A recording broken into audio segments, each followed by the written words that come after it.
What's up guys, my name is Ace, and welcome back to another gun guide. This is the series where I go into great detail with all of the stats as well as some excellent attachment combinations for every gun in Black Ops 6. And in today's episode, we're going to be moving on to the second Marksman Rifle. This is the TSARKOV 7.62. And starting it off as always, let's have a look at our damage profile, and with this gun, we deal a lot of damage per shot. In fact, it's a 2-shot kill to the body in the first 2 damage ranges. And when it comes to headshots, by default, it's a 1-shot kill to the head in the first damage range. And if we add the CHF barrel into the equation, now we get a 1-shot kill to the head in the first 2 damage ranges. And that's where most of the power potential comes in with the TSARKOV 7.62. Headshots are insanely powerful. And now let's have a look at our rate of fire, which is quite slow at 200 rounds per minute, keeping in mind this is also a semi-auto. And what this means for our time to kill potential is with that 2-shot kill to the body, we're killing in 300 milliseconds, which is not a terrible time to kill in this game. It's not incredibly fast, but it's not slow. It's just a decent time to kill. And yes, it's way slower than average for marksman rifles, but that's just because the burst marksman rifles have insanely fast time to kill potentials if you get a 1 burst. If you put it side by side with assault rifles, for instance, you'd be killing roughly around average for an assault rifle. However, with that rate of fire being so slow, it also means this gun is very unforgiving. The moment it takes you that extra shot, that 3rd shot to kill, now our time to kill shoots all the way up to 600 milliseconds, and that is extremely slow for this game, and most guns will kill you several times over before you kill them. Now, we can speed that up a little bit with rapid fire. This will bump our rate of fire up to 222 rounds per minute. And now our 2-shot time to kill potential is 270 milliseconds, which is noticeably faster. And our 3-shot time to kill potential is 540 milliseconds, which again, it's noticeably faster, but it's still very slow for this game. Now, of course, the ideal situation with this gun is getting those 1-shot kills to the head, and that's often what you want to be going for. Obviously, it depends on the situation and the setup that you're using, but that's really where this gun shines. Next up, let's take a look at our damage ranges, and as you can see here, our 2-shot kill range by default is over 70 meters. That is insane. You'll be really hard-pressed to find a practical line of sight beyond that range in 6v6 multiplayer. And remember, if we're using the CHF barrel, that's also our 1-shot kill range to the head. So that means basically every gunfight you find if you're using the CHF barrel, if you're hitting them in the head, it'll be a 1-shot kill.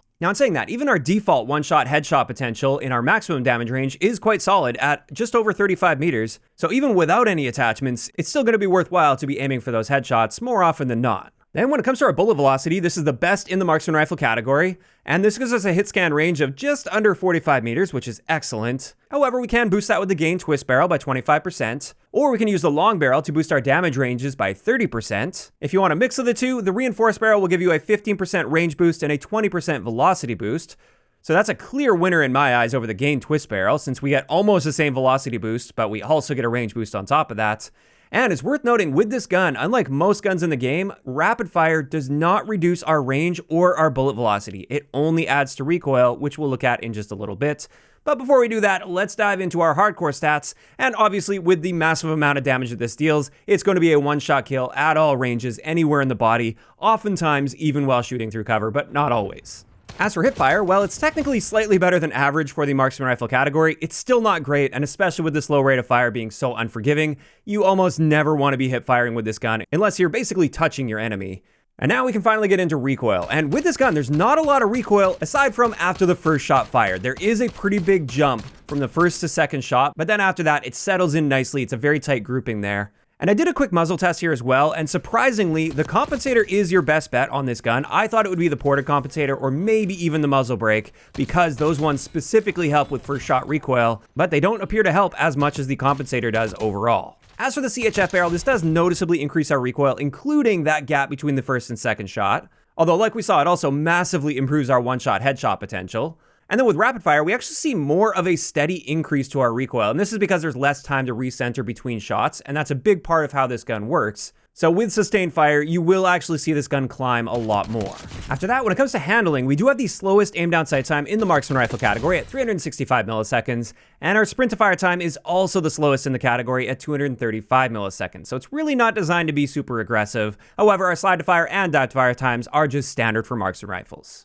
Then for our reload add time, this is not bad at 1.63 seconds. However, we could go with the flip mag or fast mag to slightly improve our reload time. Honestly, I don't think it's worth it for the loss of magazine capacity on those. Or you could go with extended mag 1 or 2 to increase your capacity, but also very drastically slow down your reload time.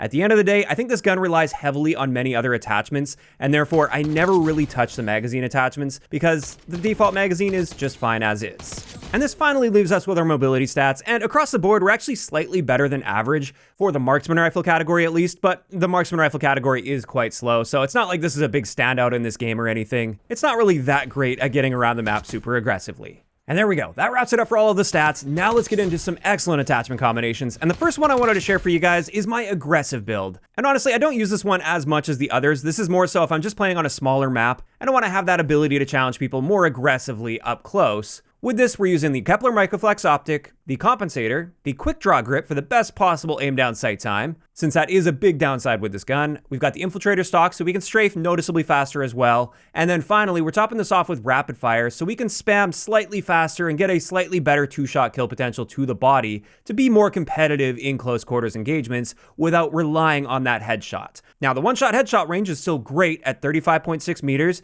and whenever viable, you still want to be trying to get that headshot. However, if you are on a smaller map in close quarters and things are moving around a lot faster, you're often going to be going for that two-shot kill with this particular setup. And also, it is worth noting, you do lose some accuracy with this due to the rapid fire attachment. So, something to be aware of. Not really a setup I'd be using on like mid to long range maps by any means, but it's just nice to have as an option if you're really set on grinding this gun and you end up with a more close quarters map. As for the next build I've got for you guys, this one is significantly more versatile. This is my Gunfighter build. With this one, we're using the Willis 3X optic, so we get a little more zoom, a little more precision, so we can line up those headshots more effectively. We're once again using the compensator on that.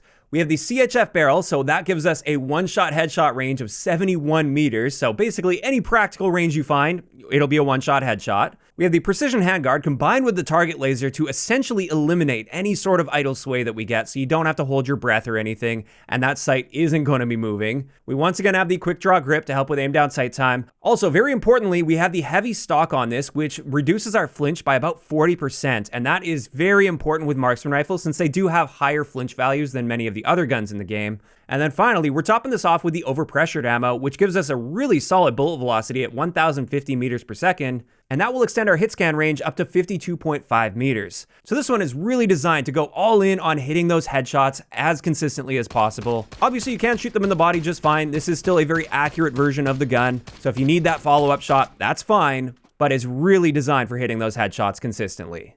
Now, the only problem with that one is you have to use the Gunfighter wildcard. So another option I've got for you guys is what I like to call my balanced accuracy build, where you don't need to use Gunfighter. And with this, we're using the Kepler Microflex optic, the compensator, the long barrel this time, which gives us a 30% boost to our range, and therefore our one-shot headshot range is now 46 meters, which is very solid and will still cover the vast majority of your gunfights. And then we're once again topping that off with the quick draw grip and the heavy stock. So this one isn't going to be quite as good at the really long ranges compared to the previous build, but we don't have to use Gunfighter, and it's still going to be very effective at hitting those headshots consistently in the majority of your gunfights that fall within that 46 meter range. Now, I really would have liked to put on more attachments. This gun relies heavily on attachments, but unfortunately with just 5 attachments, I feel this is your best bet if you're looking for a balanced accuracy build, and this would be my go-to if I'm not using Gunfighter. And with that, that's gonna wrap it up for today's gun guide on the TSARKOV 7.62. As for my thoughts on this gun, I really enjoy it for what it is, and that is a challenge gun, something that's different. It's a change of pace. It's unlike any of the regular full auto assault rifles or SMGs, and that's how I like to treat it, is just a nice change of pace. I would never be pulling this gun out in a really difficult competitive match by any means, but it's fun to sometimes just hop into a match and challenge myself to get as many headshots as possible, for instance. Now, of course, those are just my opinions, and I'd love to hear what you guys think about this gun in those comments down below. And if you guys have missed any of the previous gun guides, I will leave a link to the playlist in the description of the video. If you enjoyed this one, a like rating is always appreciated, and don't forget to subscribe for more if you haven't already. I'll talk to you guys next time.